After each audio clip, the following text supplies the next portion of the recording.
Olá, Sofia, bom dia. Como é que Bom dia, estás? Gisela. Está tudo bem? E Olha, seja contigo muito também? bem-vinda a mais um Oh, episódio do Inquietação. Eu também estou bem, obrigada. Acho difícil, mas para quem eventualmente possa não conhecer-te, quem é que é a Sofia? Vamos começar por esta parte da difícil Sofia não, eu Pessoa. acho que há muita gente que não me conhece, felizmente. Mas ahm, por acaso eu vi que ias portar primeiro como pessoa e depois como profissional e fiquei a pensar, ok, isto não é tão habitual assim. Normalmente definimos-nos muito pela nossa profissão, não é? E pelo que fazemos. Então quando nos fazem a pergunta ao contrário, fica assim um bocadinho difícil ahm, de definir.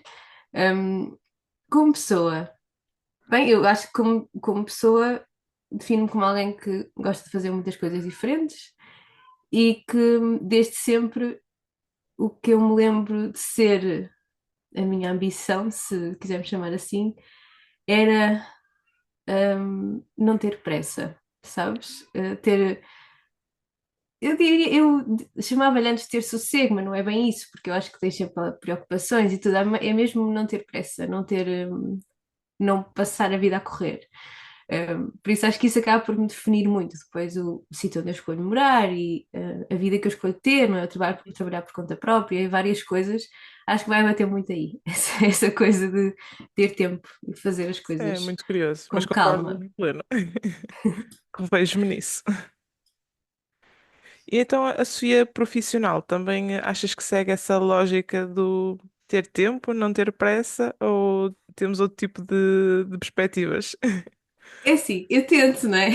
Não significa que consiga sempre. Há alturas mais complicadas, mas tento privilegiar o tempo em vez eu sei que se trabalhar mais é a vantagem de trabalhar por conta própria, não é? Trabalhas mais, ganhas mais dinheiro, mas tento privilegiar o tempo também, Uhum. porque a vida são fases umas a seguir às outras, não é? Quando tens filhos pequenos, como é o meu caso agora, é uma fase muito particular na nossa vida em que não dá para tudo, não nos conseguimos esticar e então, portanto, há que fazer escolhas um, com a nossa consciência de onde é que queremos estar mais presentes. Por isso, a Sofia como profissional acaba por seguir um bocadinho essas máximas, mas também segue a questão de fazer muitas coisas diferentes, não é? O que parece que não combinam uma com a outra. Eu acho que sim, eu acho que combinam, não é? Tens é que ter, se calhar, uma flexibilidade ou uma agenda mais interessante, se calhar, do que aquela mais comum que não consegue abarcar Sim, tudo, imagino eu. sim, verdade, verdade, sim. Sim, Olha, profissionalmente, não sim, sim, queria sim, interromper, diz, diz, desculpa. diz. Profissionalmente, então, eu tenho este projeto que motivou o convite Uhum, para o teu podcast, não é? Que é o Luscofia, sobre a gestão do trabalho e freelancers, mas a minha profissão principal continua a ser designer e estou a fazer doutoramento, a acabar, espero eu. Um, e, e para já é isso. Também sou secretária de uma associação aqui em Vila Real, que é o Centro uhum, Cultural, uhum. onde dou aulas de informática. Portanto, são essas quatro valências que me ocupam o meu tempo, tirando outras coisas que são mais passivas. Uhum. Será essas quatro. Portanto, a tua agenda tem que se dividir nessas quatro mulheres, digamos Sim, assim. exato.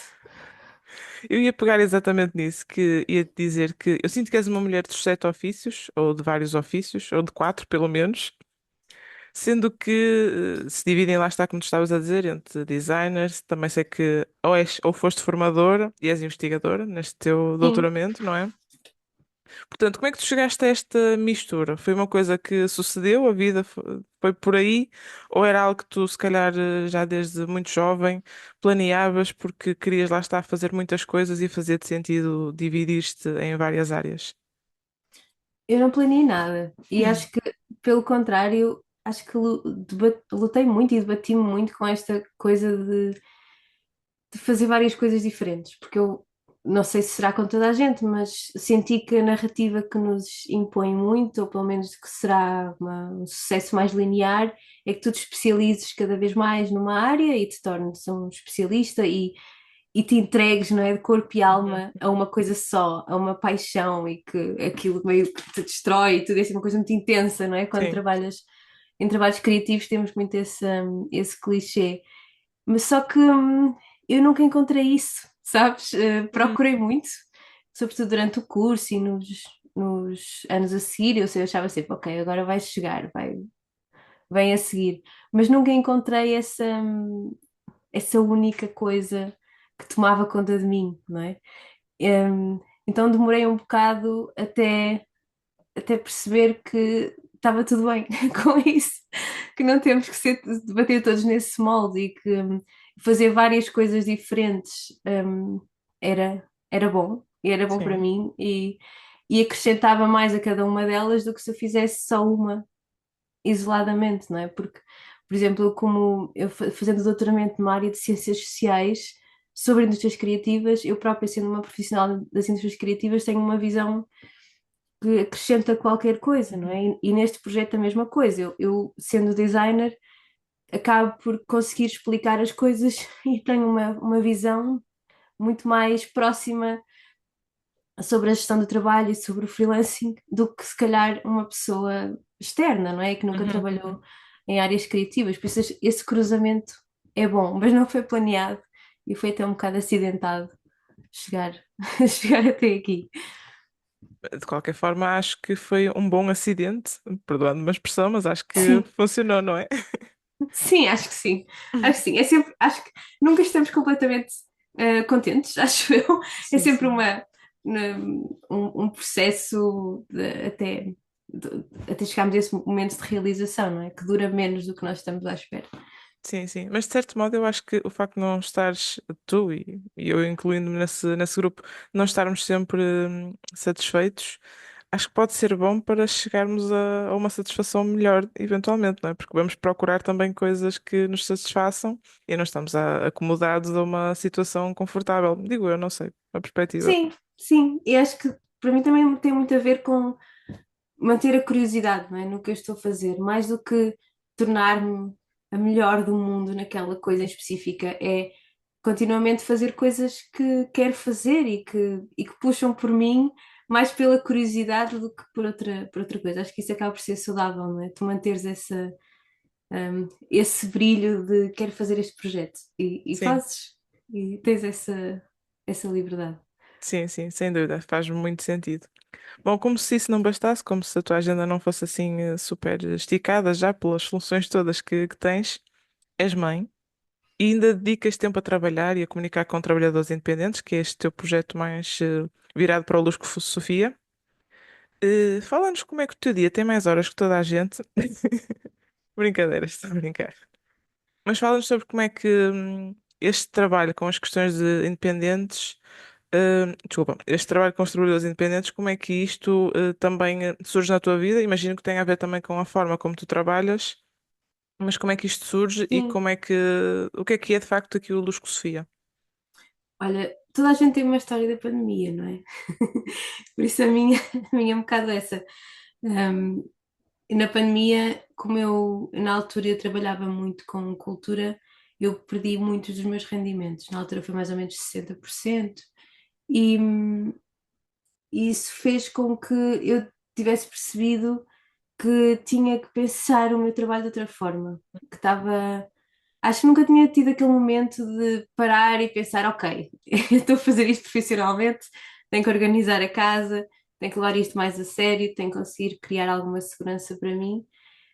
E nesse processo de tentar arrumar a casa, como eu já tinha alguma experiência a gerir uma cooperativa e já era a pessoa a quem os amigos perguntam coisas sobre a segurança social e, Ah, e as finanças, não é? Já era essa pessoa do grupo. Eu comecei a partilhar no meu Instagram pessoal algumas coisas sobre isso, sobre orçamentos e sobre impostos, mas vinha muito desse lugar de também querer perceber melhor como é que as coisas funcionavam. Porque eu nem te digo quanto tempo é que eu demorei a perceber como é que funcionava a retenção de IRS. Demorei muito tempo. E também por me lembrar dessas coisas é que eu acho que ajuda, porque depois de perceberes, essas coisas são muito simples ou parecem muito simples, sim, mas no momento em que te cruzas com elas pela primeira vez, pode dar ali um nó mental um bocado grande. Mas foi nesse processo de tentar aprender e partilhar ao mesmo tempo, não é? Investigar e ao mesmo tempo ir partilhando. sim, Claro que neste momento falas de ser mãe e do projeto. uma coisa acaba por ter consequência na outra. O projeto não tá tão movimentado como estava antes, até porque a própria natureza do Instagram mudou, não é? Uhum. As coisas estão um bocado diferentes do que eram em 2020 e então não está tão, não acontece tanta coisa como antes. Mas está tudo bem, está tudo bem assim também. É como eu dizia há pouco, há sempre várias fases e, e tenho tentado adaptar e dedicado mais tempo à newsletter e a outras formas de conteúdo, não é? Do que Uhum. propriamente aquela máquina tão rápida que é, que é o Instagram. Mas surgiu daí, sim, e depois foi evoluindo, eventualmente juntámos a parte de formação, houve coisas que eu experimentei e não funcionaram, voltei atrás, portanto já são 4 anos, não é? Desde 2020 Uhum. e por isso as coisas foram evoluindo aos poucos. Mas vem daí, não foi uma coisa muito, novamente, não foi planeado, não é? Não foi criar uma página de Instagram do início, na altura eu tinha um Instagram normal, pessoal, com Sim. 300 seguidores, uma coisa assim, que eram os meus amigos, não é? As pessoas que eu conhecia. E, e como calhou também muitas delas serem meus colegas de curso ou pessoas que eu conhecia de áreas criativas, houve uma identificação rápida, não é? E, e houve assim um crescimento saudável, digo eu. Um, Depois, a dado momento, eu não sei se também passas por isso, não sei se convives muito com as redes sociais, mas a dado momento uma pessoa tem ali uma crise existencial porque sente que não está a crescer o suficiente e não sei o quê, mas eu já fiz muitas pazes com isso neste momento, e está tudo bem. Portanto, estou mais em paz, embora às vezes a coisa me assombre, mas estou mais em paz com isso. Eu acho que esse processo, esse tal relacionamento quase às vezes um bocadinho tóxico com as redes, tem altos e Uhum. baixos, mas eu acho que ele vai prolongar-se para sempre, digamos assim, porque Sim, há sempre alguma altura em que tu achas que tens que publicar mais ou que tens que publicar menos, que tens que ser mais interativa ou menos. Então acho que isso uhum. vais, se calhar, sofrer sempre com isso. Pelo menos é o que eu sinto, apesar de eu estar há menos tempo nas redes do que tu, mas eu sinto um bocadinho isso. Sim, e depois para mim também era o formato vídeo, é uma coisa um bocado difícil para mim, porque eu não tenho nada o hábito de tirar fotos e filmar, nada, zero. O meu telefone é uma miséria, não tem nada de jeito que se publique. E então, para mim, eu percebi que era muito difícil. E não queria gastar esse tempo também, não é? A Uhum. edição de um vídeo e tudo, mesmo que seja um vídeo rápido e para ser consumido rapidamente, vai demorar tempo. Eu Sim. noto quando faço, num dia em que decido fazer stories ou fazer um post, eu demoro tempo a criar aquele conteúdo.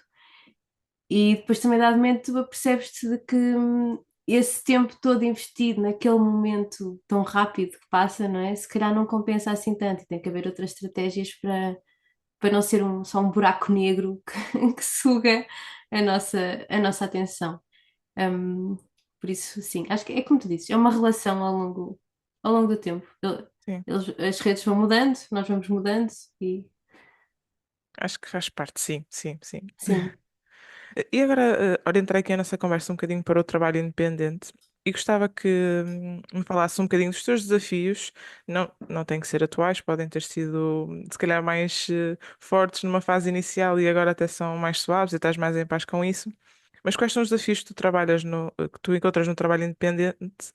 E de alguma forma, deixar aqui uma dica ou um conselho, uma recomendação, aquilo que tu achas melhor para Uhum. pessoas que hoje quisessem entrar neste mundo do trabalho independente, que não é assim, apesar de agora ser mais comum, dizem-nos as notícias que há mais recibos verdes, pelo menos, não é?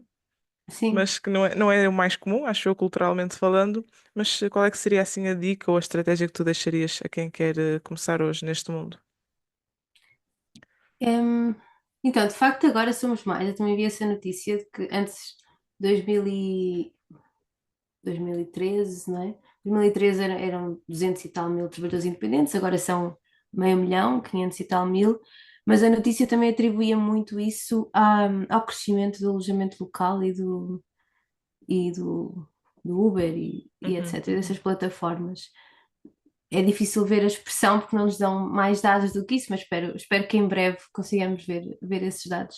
Mas continuamos a ser uma minoria, não é? Sim. Pois é como tu dizes, não é assim tão comum quanto isso. Eu acho que o maior desafio quando alguém começa e eu também senti muito isso no início, é a parte da contabilidade e dos impostos e de lidar com dinheiro. Isso estende para vários problemas, não é? Começa na parte imediata de termos medo de abrir atividade e de sentirmos que vamos abrir atividade e de repente vão chegar cartas em casa com coisas para nós pagarmos, que nem sequer sabemos o que é. São medos muito irracionais. E depois os próprios impostos, os quais não percebemos como é que funcionam, que nos parecem aleatórios quando começamos a lidar com eles, não é? Até percebemos que aquilo tem um ritmo e que tem um calendário repetitivo e é igual todos os anos e não vai mudar. Custa um bocado entrar naquele modo, pelo menos a mim, que considero uma pessoa mais ou menos organizada, custou-me entrar naquele molde. E, e depois a parte do dinheiro também, de gerirmos as nossas próprias finanças, não é? Porque algumas pessoas terão mais, mais histórico com isso, eu não tinha muito, geria a minha mesada, não é? Quando era mais nova, mas não é bem a mesma coisa, porque nós aqui, como independentes, temos sempre a flutuação de rendimentos, não é? Tal como uma empresa não fatura o mesmo ao cêntimo todos os meses, um trabalhador independente também não, só que nós sentimos isso na pele, não é? Porque a flutuação afeta-nos logo diretamente. E isso causa muita insegurança a quem começa a trabalhar, porque quando nós começamos no zero, não é? Qualquer flutuação afeta-nos imenso, porque não temos, não, se calhar não temos poupanças que ajudem a contrabalançar isso, ou propriamente a dormirmos mais descansados, não é? Porque se calhar a minha conta agora até pode descer um bocado, mas eu sei que não vou ficar falida durante alguns meses, está tudo bem, as coisas têm aqui alguma margem para correr mal, mas no início não é bem assim. Só que eu acho que, e esses para mim continuam a ser os meus desafios hoje, é que no início nós pomos muito ênfase nesta dificuldade da contabilidade e do dinheiro, mas depois apercebemos que uma das maiores dificuldades é a nossa própria confiança e lidar com clientes. Isso é que é depois a real dificuldade de gerir um negócio no dia a dia, não é? Que é porque a confiança não só vai minar os nossos preços e a maneira como nós apresentamos o nosso trabalho, como vai ser sempre aquela voz na nossa cabeça que consegue incomodar muito, não é? Todos os dias, a cada projeto que fazemos. Por isso é que é o verdadeiro trabalho de tentar facilitar a nossa vida, é tentar criar algumas fronteiras entre a vida pessoal e a profissional, tentar melhorar esta parte da confiança. Eu, nas minhas formações, acho que as pessoas nunca acreditam, mas eu digo sempre que eu era muito pouco confiante a apresentar os meus trabalhos e a falar com clientes, era mesmo terrível. E eu, nas apresentações da escola era aquela pessoa que ficava automaticamente corada, era muito difícil. E claro que a universidade, eu acho que quando estamos em áreas criativas, dá-nos muita prática, porque são projetos e projetos não são exames, não é? És obrigada a apresentar coisas muitas vezes. Mas depois, quando sentimos que não temos confiança suficiente, temos que arranjar estratégias para contornar isso, porque não vai cair do céu assim uma ofrenda de confiança, não é? Então temos que arranjar estratégias e aprender um bocado mais sobre isso. Como é que eu posso trabalhar esta apresentação para não estar tão nervosa no momento, não é? Se Uhum. calhar tens que ensaiar a apresentação, tens que cronometrar, tens que fazer ali alguns testes, tens que não chegar tarde, tens que Sim, fazer uma sim, sim. série, não é? Uma série de coisas, desligar o telefone, a pessoa perceber que a tua atenção está nela, aprender um bocadinho sobre linguagem corporal, não estar toda cruzada, sei lá, Uhum. uma série de coisas que são muito pequenas e para mim, por exemplo, uma das que fez diferença para mim foi perceber que eu era daquelas pessoas que tinha o mau hábito de dizer que sim automaticamente e às vezes pedir desculpa quando a culpa não era minha. E por isso, eliminar algumas coisas dessas, por exemplo, dizer que sim automaticamente. Eu houve uns verões que trabalhei num hotel e aprendi lá. um, a Inês dizia-me, a Inês que era a dona do hotel, dizia-me assim: "Oh, Sofia, quando tu não sabes, tu dizes, vou perguntar à minha chefe, ou seja o que for, e sais e pensas um bocadinho e depois voltas. Por isso, porque o dizer que sim é às vezes entala-nos muito, não é? Na Sim, sim. situação, porque estamos a dizer que sim é uma coisa que não compreendemos na totalidade, e às vezes um cliente que nos está a pedir qualquer coisa e nós queremos que ele fique contente, e no imediato dizemos que sim. E essa impulsividade não é, não é grande coisa. Por isso vais aprendendo. Mas é como eu te digo, são essas pequenas, desculpa, pequenas estratégias que acabas por ter que investir algum tempo nelas. Não, acho que nós temos a sensação de que é natural que as pessoas nasçam confiantes e pronto, mas é uma coisa que tem que ser trabalhada com qualquer outra capacidade, como a gestão financeira, como aquilo que nós sabemos fazer, seja design, seja Hum. escrever, seja outra coisa. Por isso é uma capacidade a desenvolver e essa é que acaba por ser o maior desafio diário, não é? E, e que no início é um bocado difícil ter essa percepção, porque Sim. há outras coisas mais urgentes, não é? Há que pagar contas no imediato e essa preocupação do dinheiro é muito preeminente. E há uns tempos eu também gravava um podcast onde falava de que é uma espécie do, no início é um luxo pensar a longo prazo, não é? Que muita gente não tem. Tu estares a pensar como é que vais, qual é a tua estratégia para daqui a meio ano ou um ano, isso é muito bonito na teoria, mas se no momento sentes que tens que pagar contas amanhã, há uma nuvem negra que, ok, se calhar uma em cada 10 pessoas reage bem sobre essa pressão, mas a maior parte das pessoas não reage, não é? Por isso há ali uma sensação de urgência que não te permite ter esta clareza de vamos pensar a longo prazo, investir na confiança e não sei o quê, mas depois acaba por ser bastante importante. Acaba por ser necessário, a longo prazo, estimular essa componente. E acho curioso Sim. tu até falaste dessa questão de não ser algo que é inato, ou seja, não nascemos todos confiantes, porque há um podcast que ainda será lançado, entretanto, em que se falava disso também, que o podcast, não, o episódio que falava disso, que há competências que nós assumimos que são inatas e que as pessoas Uhum. nascem prontas e que vão ser, por exemplo, líderes assim incríveis, porque nasceram já predispostos para aquilo, quando na verdade isso é uma competência como outra qualquer e tem que ser trabalhada e tem que ser treinada e tem que ser estudada em última análise para que depois de facto consigas desempenhar Sim. essa função ou essa competência de uma forma ótima, não é? E é curioso, tu também falaste disso da confiança, e eu concordo com o que tu dizes. Há sempre essa quase síndrome que está do impostor que está ali associada e que temos que trabalhá-la de alguma forma neste mundo Uhum. dos trabalhadores independentes, eu acho. Sim, sim, sim. Eu agora vou pegar numa frase que eu acho que te é familiar, para lá do Marão, mandam os que lá estão. Sim. Acho que te é familiar esta frase. Eu pegava nela para fazermos aqui uma reflexão, digamos assim, disto dos trabalhadores independentes. Achas que nós podemos pegar nesta frase e alocar naquilo que é a vida profissional dos trabalhadores independentes, no sentido que eles é que deveriam mandar na sua vida e não qualquer outra questão, nomeadamente a contabilidade, os receios, os clientes, os prazos, ou isto não se pode de facto associar? Transpor. Sim, Um, é assim, eu primeiro, essa frase para mim é sempre meio negativa, na verdade, porque quando aqui em Vila Real, quando usam essa frase, eu sinto sempre que é muito no sentido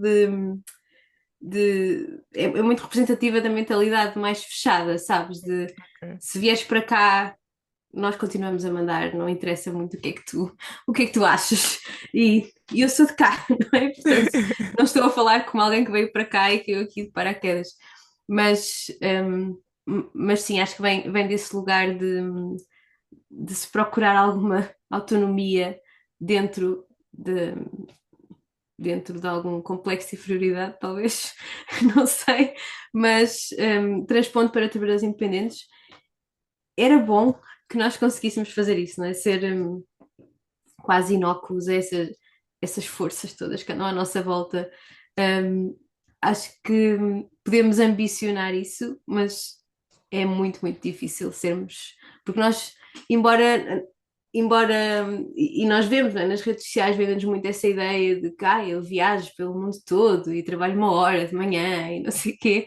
Um, só que nós temos sempre vários tipos de liberdade e isso e há sempre uma condicionante, não é? Eu, no meu caso, por exemplo, não tenho um único. osso de imigrante ou viajante no meu corpo. Tipo, eu sei perfeitamente que isso não dava para mim. Andar em cidades diferentes, não ter um poiso, sabes? Não dava Uhum. para mim perfeitamente. Portanto, também perceber um bocado o que é realmente a nossa visão do que é que queremos atingir com o trabalho por conta própria. Se queremos, porque a maior parte das pessoas, quando começa a trabalhar por conta própria, será porque procura mais liberdade, mais Uhum. flexibilidade, não é? Mais autonomia, não ter alguém, não ter um chefe. Um, mas isso é o geral, não é? O que é que isso significa para nós, Uhum. exatamente? Como é que se parece um dia na vida dessa pessoa do futuro que conseguiu essas coisas todas?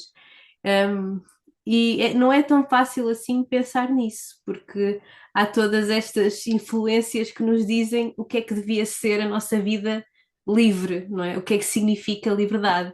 E, e as pessoas têm sempre uma opinião muito concreta dessas coisas e às vezes muito negativas, não é? Tipo, ter filhos é uma prisão, ou estar casado é uma prisão. Há toda uma série de preconceitos que é preciso às vezes respirarmos e pensar, ok, mas o que é que eu quero para mim? O que é que eu quero, o que é que significa para mim ter esta flexibilidade toda? Para onde é que eu vou com isto?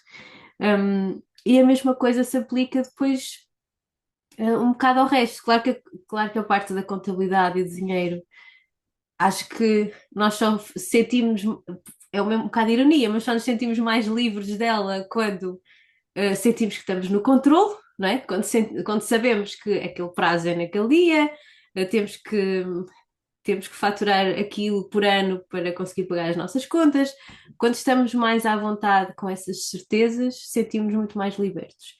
E eu isso sou sempre muito defensora de olharmos para os números e termos a certeza, não andarmos a tentar ter inspirações divinas, porque nós somos terríveis a adivinhar tempo e dinheiro, por isso tudo que é preços e, e despesas e tudo isso é melhor pôr numa folha e olhar para elas e só depois de chegar ao valor final ter algum tipo de opinião, senão as Sim. coisas não vão correr bem. Um, mas, como eu estava a dizer, portanto, a contabilidade é um bocado difícil, mas na parte dos clientes a mesma coisa. Eu acho que até a ti que eu acho que é um fenómeno que acontece quando nós vimos da universidade e estamos habituados a este formato de projetos, que é nós, e por falta da nossa confiança, como estávamos a falar há pouco, há aqui um lugar de uma figura de autoridade que inicialmente é ocupada pelo professor, não é? Que serve de cliente, mas que também serve de diretor criativo, não é? Que nos vai guiando, mas que também é o nosso cliente. E quando saímos da universidade, há ali um vácuo de autoridade, não é? Se quisermos Uhum. chamar assim. E a nossa autoconfiança impede-nos um bocado de nos pormos nesse papel, não é? Nós não nos vamos pôr automaticamente nesse papel de autoridade máxima no projeto, porque, bem, não é assim que funcionamos, não é? É mais complexo do que isso. E isso faz com que nós ponhamos os nossos clientes um bocado no lugar de nossos chefes e Uhum. substituímos esse lugar do professor pelo cliente. Às vezes um cliente que não sabe a mínima ideia, não sabe nada do que nós estamos a fazer e por isso é que está a contratar-nos, não é? E não consegue conduzir o nosso trabalho. Por isso essa expectativa vai gerar frustração e vai matar por completo a nossa sensação de liberdade e autonomia.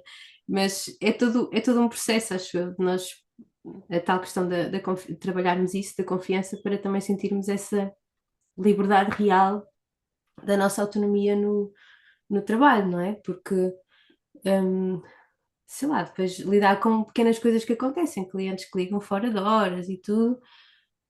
Eu acho que eu costumo dizer que é bom pensarmos que não há risco de vida na nossa profissão, não é? E se não atendermos o telefone, não vai acontecer uma catástrofe, está tudo ok. Há muito, muito poucas coisas, não é? Só para não dizer que não há nada, mas há muito poucas coisas nas nossas profissões que não possam esperar para a manhã seguinte. Sim. Portanto, é um bocado também pôr aqui um bocado de peso e medida e perceber que quem está no controle do nosso trabalho somos nós, isso é bom, ok? Mas às vezes também temos que ser um bocado os maus da fita, porque se não formos nós a proteger os nossos interesses, ninguém vai fazê-lo. Porque estamos por nossa conta, para o bem e para o mal. Por isso, esta segurança financeira e esta esta liberdade que nós queremos construir não nos vai ser entregue quando nós abrimos atividade, não é? É uma coisa que nós temos que perceber como é que queremos que ela se pareça, e pode mudar ao longo do tempo, obviamente, não é? E Sim, como é que vamos construí-la para nós? E vai bater muito na parte de termos finanças mais estáveis, trabalharmos a nossa confiança, não é? E para isso também cobrarmos preços mais sustentáveis e lidarmos depois com os altos e baixos, mentalmente. sim, sim. E acho que é importante isso que estavas a falar do quase colocarmos aqui limites. Isto limites não têm que ser linhas vermelhas, nem nada do género, não tem que ser algo se calhar drástico, pode até oscilar ao longo do tempo, Uhum, como tu dizias, mas ter esse cuidado ao estabelecer relações com clientes, não é? Que lá está, se nós não vamos salvar a vida de ninguém, em princípio, não vai haver um sim, parto por causa do nosso projeto. Portanto, em princípio, pode ficar para amanhã sim. seguinte ou pode ficar para dali uma hora, se calhar, se não podemos atender a chamada naquele momento. E eu sinto que, nesta fase nem tanto, mas eu, sobretudo no início, sentia que havia essa urgência de dar resposta, de Uhum, se recebesse uma mensagem ou recebesse um e-mail, havia quase aquele automatismo de responder logo. De facto isso não é o mais sustentável nem para nós, nem para a nossa agenda, nem para, se calhar, até sim, para o cliente nem funciona, não é? Para estabelecer essa relação. sim, sim. Hum, eu acho que nós acabamos por assumir que essa, sei lá, também, pronto, não é tanto culpa nossa, né? O telefone vai tocando o tempo todo Sim, e nós queremos responder e estar lá e não deixar os nossos clientes na mão. sim, Mas é perfeitamente execuível, sobretudo e-mail, não é? É muito melhor nós respondermos, porque o que é que acontece? Muitas das queixas das empresas com freelancers são que demoramos muito a dar orçamentos, demoramos muito a responder a e-mails, não é? Há uma série de coisas. E se nós trabalharmos nessa prevenção do cliente saber que nós estamos disponíveis, que vamos cumprir o prazo e que se sente seguro em contratar-nos, ele também não vai ter necessidade de estar a ligar-nos todas as semanas a perguntar se já está, não é? Se sim, temos alguma novidade. Por isso, criando essas circunstâncias que fazem com que haja menos stress da parte do cliente, isso vai beneficiar-nos também, porque vai haver menos stress do nosso lado, porque não vamos ter os clientes à perna, não é? É um bocado um ciclo. E acho que toda a gente funciona melhor com regras mínimas, pelo menos. Eu não sei se já passaste por isso, ou se alguém que nos está a ouvir já passou por isso, mas não há nada pior do que darem-nos uma função ou contratarmos um serviço e nós não fazermos a mínima ideia de como é que aquilo vai acontecer, nem, nem o que é que está a passar, não é? E depois há uma regra, mas de repente vem outra pessoa e diz que essa regra não serve, por isso causa muita.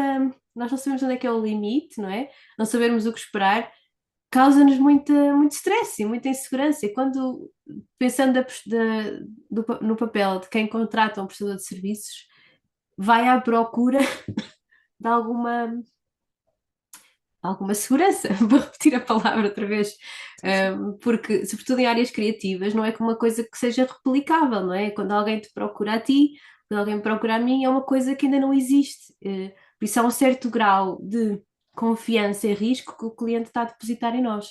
Aquilo, e nós vamos ter que ser nós a cumprir o prazo e a criar o que não existe. E parte de nós também, a partir da comunicação que temos com ele e do quanto nos mostramos acessíveis. Por exemplo, o cliente envia-nos um e-mail a pedir um orçamento. Neste momento estamos super ocupados, não dá para enviar o orçamento já, mas demora 10 segundos responder. Hoje não consigo, envio até quarta-feira. Uhum. E está tudo bem. E o cliente sabe que na quarta-feira pode contar com o teu orçamento. Por isso, nós darmos à pessoa essa sensação de segurança ao nosso cliente e evita que ele depois nos ligue na segunda ao fim do dia e na terça, então viste no e-mail, vais enviar o orçamento, não é? Já são dois telefonemas a menos e se calhar fora de horas. Portanto, é um bocado isso, tentar organizar o nosso trabalho de outra forma e comunicar ao cliente que há um processo, existem algumas regras e que ele pode estar descansado, que as coisas vão acontecer. Por acaso, eu acho que nunca acabei por sentir isso por uma razão muito específica. a minha forma de estar, mesmo quando estava a estudar, eu acho que sempre fui muito organizada na minha vida. Se calhar podes olhar para a minha secretária e ela parece assim um bocado confusa, mas há organização na minha agenda. Eu tenho os prazos todos estabelecidos, até esses prazos legais, não é? De segurança Uhum, social e impostos e não sei o quê, eu tenho tudo na minha agenda, assim, tudo muito organizado. E então uma das coisas que eu fui fazendo sempre desde praticamente do início do meu trabalho independente era informar o cliente que, ok, eu envio isto no X dia, o prazo de entrega deste trabalho é no Y dia. Portanto, isso de alguma forma acho que também do outro lado sim, claro. Uhum, condiciona, digamos assim, a quantidade de vezes que te vai perguntar quando é que está pronto, em que estado é que uhum, está o trabalho. Portanto, sim. concordo plenamente com isso. Sim, sim. Sim, e o próprio cliente assim também te diz: Olha, Gisela, isso é muito tarde para mim, ou isso serve Exatamente. para mim, e também te percebes do lado do cliente qual é o sentido de urgência com que ele está a Uhum. trabalhar, não é? Porque se nós não pusermos uma data, se não pusermos um nome às coisas, não sabemos de que é que estamos a falar. Completamente, completamente. Então, Sofia, agora vou fazer aqui uma brincadeira, espero que me permitas. Tu dizes no teu site que o teu marido é o teu maior truque de gestão de tempo, sendo que, por razões óbvias, essa não é uma dica que possas dar para toda a gente. Qual é que seria assim as estratégias ou a dica que tu darias para gerirmos melhor o nosso tempo? Olha, na verdade, eu acho que até é uma dica que dá para estender para toda a gente, porque significa muito que nós não temos que fazer as coisas sozinhos, não é? E isso para algumas pessoas é mais fácil, para outras nem tanto, mas temos que tentar não, não recear pedir ajuda, não é? E Uhum, às vezes não é receio, às vezes é um bocado de orgulho, nem nos passa pela cabeça, na verdade. Mas hum, às vezes só o facto de haver um par de mãos extra ajuda para algumas coisas que temos que fazer. Ou alguém só com quem trocar algumas ideias, uhum, duas cabeças a pensar, ou nós só verbalizarmos algum nó, alguma coisa que temos ali para resolver, ajuda a ter alguém para nos ouvir. Portanto, às vezes a pessoa nem tem que fazer nada, é só estar lá sentado a ouvir-nos. Mas acho que isso é a melhor coisa que nós podemos ter.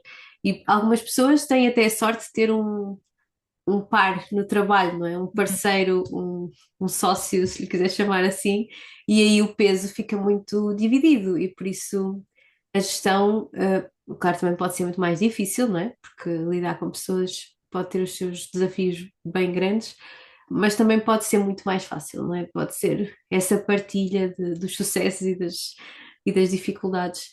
Um, mas tirando isso, falando de coisas assim mais específicas, a mim ajuda-me muito ter criado, ter conseguido. Eu digo-te que eu demorei muito tempo a passar para a organização digital, mesmo muito tempo. Acho que só 2021 ou coisa assim é que comecei a usar um calendário digital e também muito por culpa do Notion, porque eu usei várias aplicações e não me dei com nenhuma, mas aquela acabou por funcionar.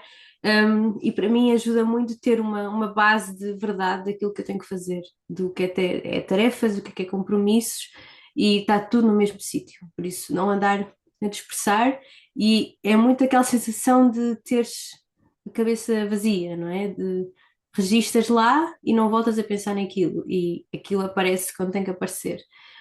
Mas isso demora um bocado até o hábito ser incutido, não é? Eu vejo muitas pessoas porque eu também faço umas sessões de ajuda nessa parte de organização digital e de consultoria do calendário, e o que eu vejo é que muita gente, como tem as coisas às vezes um pouco dispersas, não é? Tem uma agenda em papel, ou então tem umas notas, e não há um sítio, não há tal base de verdade, então não consegue confiar plenamente em nenhuma delas.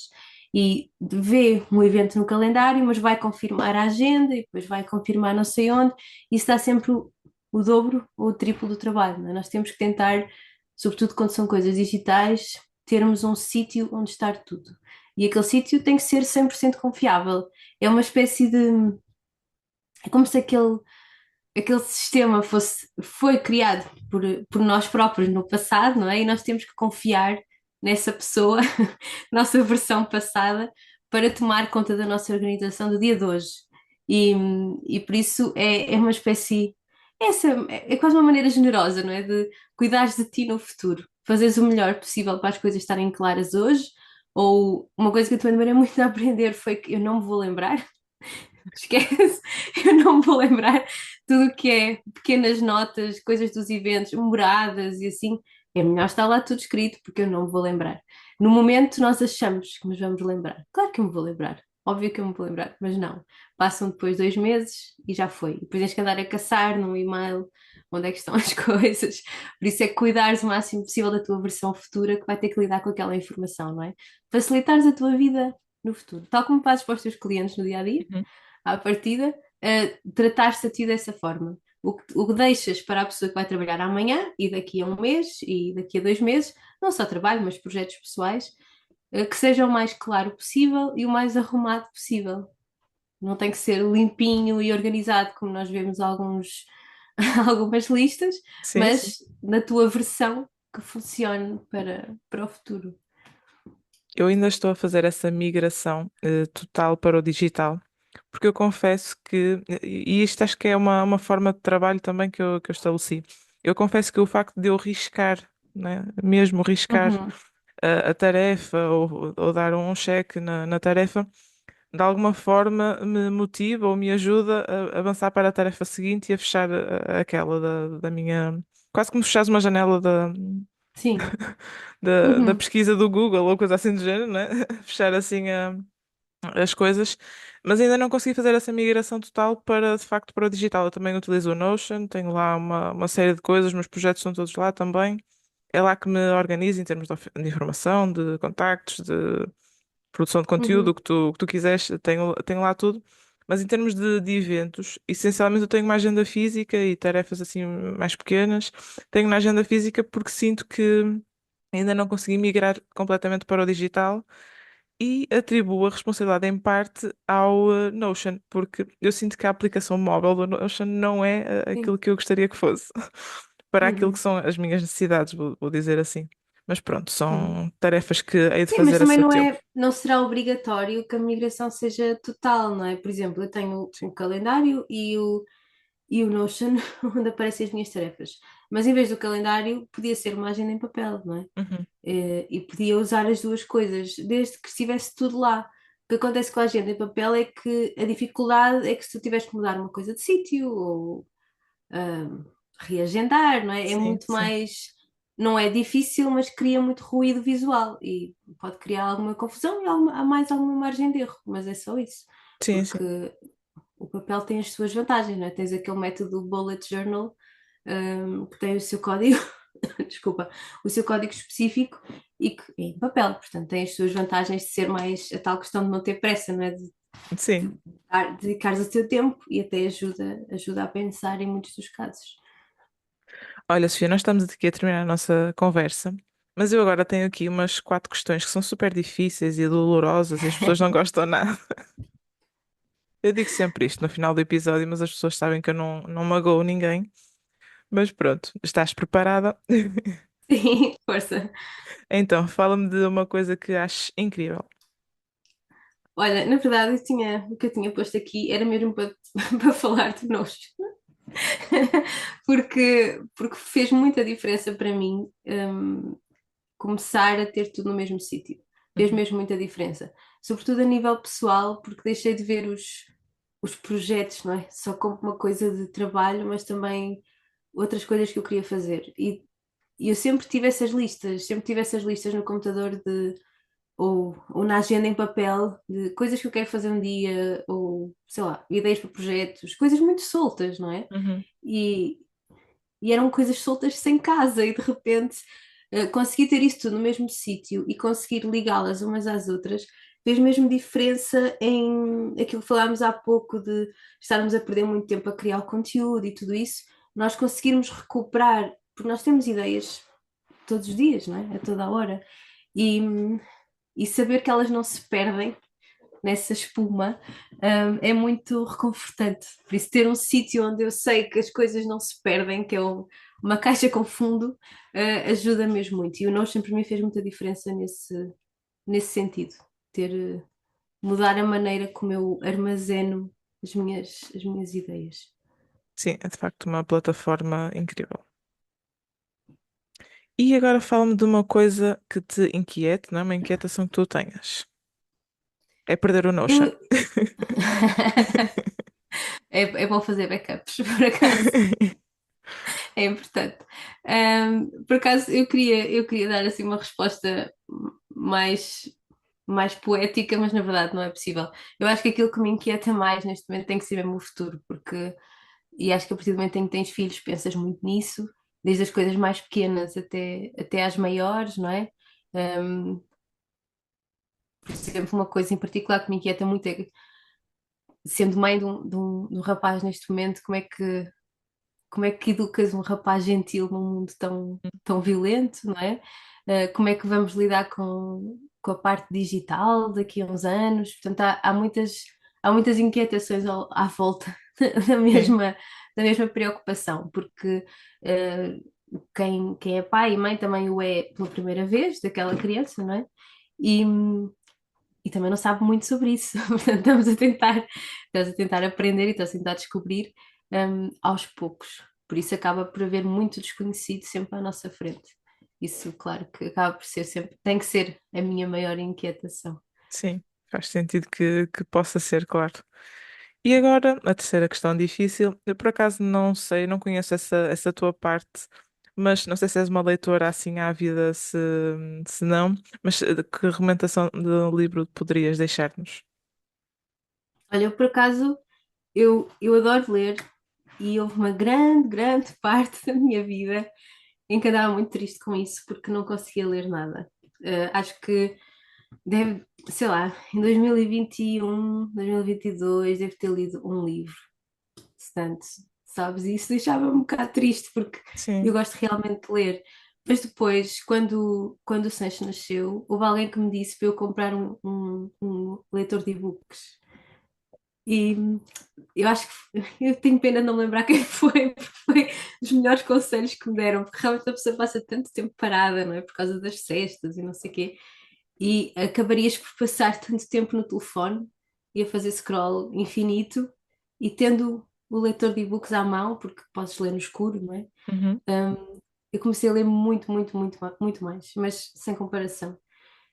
Este ano já vou quase nos 36 livros, que era o meu objetivo, e comparado com um livro há uns anos, Sim, sim, é muito, muito bom. E fico mesmo contente com isso. Esses números não significam nada, porque podes simplesmente ler livros de 100 claro. páginas e chegas aos 50 no instante. Mas, recomendação de um livro. Houve um livro que, na altura, eu tinha para aí 15 anos ou 16, e na altura vi aquela recomendação no curto-circuito, imagina. Eu fui comprar aquele livro, que é de um senhor norueguês chamado Erland Loe, e o livro chama-se Naïve Super. E eu gosto muito daquele livro. Já o li várias vezes. Acho que agora não me bate tanto como na altura, mas o livro é sobre um homem de 25 anos que, no fundo, está bastante deprimido, não é? Mas ele perde o sentido da vida. E o livro é todo muito. Tem frases muito curtas, sempre. É uma escrita muito simples e tem muitas, muitas listas. Ele, para encontrar o sentido da vida, começa a fazer listas. É um bocado isso. E depois a explorar coisas sobre o universo, não sei o quê. Mas há, por exemplo, logo no início, há uma parte em que ele está à procura de uma coisa que o entretenha e que lhe preencha o tempo, então ele faz uma lista das características da coisa, não é? Uhum. E acaba por ser, e tem que ser uma coisa que possa usar dentro de casa e fora de casa. Uma coisa tem que ser barato, tem que ser leve, tem que ser uma coisa que não ocupe muito hum, os pensamentos dele. Portanto, há uma série de características muito específicas e depois acaba por ser uma bola vermelha que ele atira à parede muitas vezes enquanto está ali a remoer os seus pensamentos. Mas é um livro que eu gosto mesmo muito e me marcou muito nessa altura. Talvez agora com 34 já não me marque da mesma maneira, mas, mas é muito tranquilo, sabes, de ler, embora tenha assim os seus momentos em que tu te identificas muito com o personagem e percebes que por trás daquelas frases tão simples e daquelas listas tão banais, há ali uma dimensão muito, muito grande. Vamos anotar então esta recomendação de leitura. E é ficção, não é? Que é para Ah, sim, para variar um ser bocado algo as leve, para ser algo leve. recomendações. É bom ler ficção, faz bem à cabeça. Ah, sim, completamente, completamente. E então, agora para finalizarmos esta nossa conversa, a última questão que tenho difícil é uma aprendizagem, uma nota que tu tenhas adquirido assim na tua vida profissional e que achas que faz sentido partilhar com quem nos está a escutar. Hum, eu acho que vem do profissional, mas não só. Tem muito a ver portanto, nós vendem-nos muito a ideia de que o mundo é um lugar muito horrível e muito cruel e que temos que ir sempre preparados de armadura, não é? Para o campo de batalha. Eu ontem estava a ver uma frase que é muito comum, que é quando a única ferramenta que temos é um martelo, tudo é pregos. E Uhum. eu acho que uma das minhas maiores lições foi perceber que vale a pena investir em mais inteligência emocional. E sou assim um bocado etéreo, mas na verdade, hum, nós aprendemos mais sobre nós e sobre como é de onde é que vêm as coisas que nós sentimos, aprendemos mais sobre o próprio vocabulário, não é? Também há aquela frase, duas frases numa resposta, isto é importante, que é os limites da minha linguagem são os limites do meu mundo, não é? Se nós não conseguirmos distinguir aquilo que estamos a sentir, tudo é raiva e tristeza e alegria acaba aí. E, portanto, investir um bocado nisso, porque vai nos ajudar muito na vida profissional e na vida pessoal também.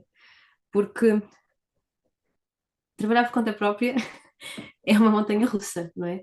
Há muitas coisas que tu sentes e haver orgulho misturado, haver frustração, haver ressentimento, há muita coisa ali numa espécie de uma poção a ferver Sim, a e mexer. se não conseguires, e a mexer, e se não conseguires parar um bocado e interpretar um bocado o que é que se está a passar e como é que podes resolver aquilo sem haver uma discussão, sem haver um conflito, não é? Porque não tem que haver um conflito, as coisas podem ficar um bocado difíceis e podes ir queimando pontes. E quando nós trabalhamos por conta própria, embora haja tal ideia de que o mundo é um lugar violento e terrível, acho que rapidamente percebemos que compensa seres bom para as pessoas, não é? E Uhum, uhum. seres generoso e simpático para as pessoas com quem te cruzas no teu trabalho.